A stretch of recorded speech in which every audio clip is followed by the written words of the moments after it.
కసిరెడ్డి రాజశేఖర్ రెడ్డి ఆచూకీ కోసం గాలింపు చర్యలు ముమ్మరం చేసినట్టుగా తెలుస్తోంది. ఈ నేపథ్యంలో మద్యం స్కామ్ కేసులో రాజ్ కసిరెడ్డికి మరోసారి సిట్ నోటీసులు జారీ చేసింది. ఈ నెల 19 లోపు విచారణకు హాజరు కావాలని నోటీసుల్లో పేర్కొంది. ఇప్పటికి 3 సార్లు నోటీసులు ఇచ్చినా విచారణకు హాజరు కాలేదు. సిట్ నోటీసులను సవాల్ చేస్తూ హైకోర్టులో కసిరెడ్డి పిటిషన్ వేయగా కోర్టు డిస్మిస్ చేసింది. విచారణకి సహకరించాలని హైకోర్టు చెప్పినా రాజ్ కసిరెడ్డి పెడచెవిన పెడుతున్నారు.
ఇక ఆంధ్రప్రదేశ్ రాష్ట్ర వ్యాప్తంగా సంచలనం సృష్టించిన మద్యం కుంభకోణం కేసులో కీలక నిందితుడిగా భావిస్తున్న రాజ్ కసిరెడ్డి కోసం ఏపీ పోలీసుల ప్రత్యేక దర్యాప్తు బృందం ఎస్ఐటి గాలింపుని ముమ్మరం చేసింది. ఈ క్రమంలో సిట్ అధికారులు ప్రత్యేకంగా హైదరాబాద్ నగరమే దృష్టి సారించారు. నగరంలోని పలు ప్రాంతాల్లో ముఖ్యంగా కసిరెడ్డికి సంబంధం ఉందని భావిస్తున్న ప్రదేశాల్లో విస్తృత సోదాలైతే ఎస్ఐటి వాళ్ళు నిర్వహించడం జరుగుతోంది.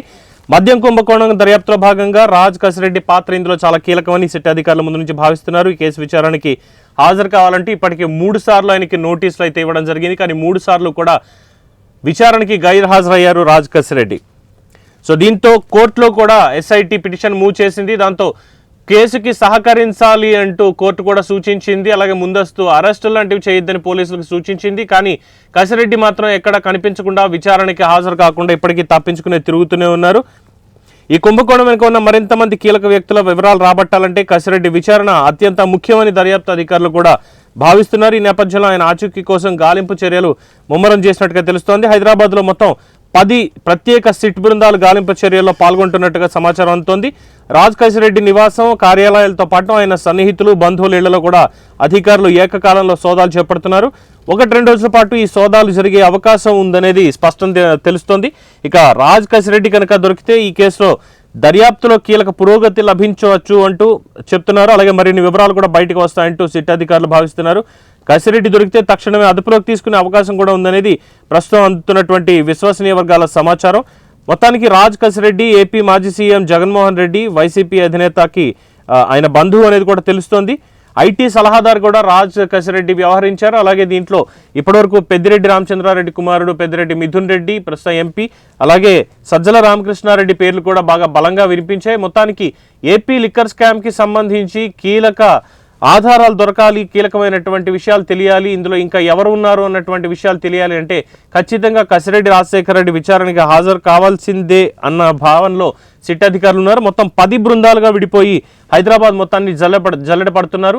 కసిరెడ్డి భార్య, కుమార్తెకి సంబంధించినటువంటి కంపెనీలు, హాస్పిటల్స్, అలాగే ఇతరత్ర బంధువులు, స్నేహితులకి సంబంధించినటువంటి చోట్ల కూడా సోదాలు అయితే నిర్వహిస్తున్నారు ఎస్ఐటి అధికారులు. కానీ కసిరెడ్డి ఆచూకీ ఎక్కడా మాత్రం ఇంకా బయటికి రావడం లేదు అనేది స్పష్టంగా తెలుస్తున్నటువంటి అంశం. ఇక కోర్టులో ముందస్తుగానే బెయిల్ పిటిషన్ కూడా మూవ్ చేశారు కసిరెడ్డి.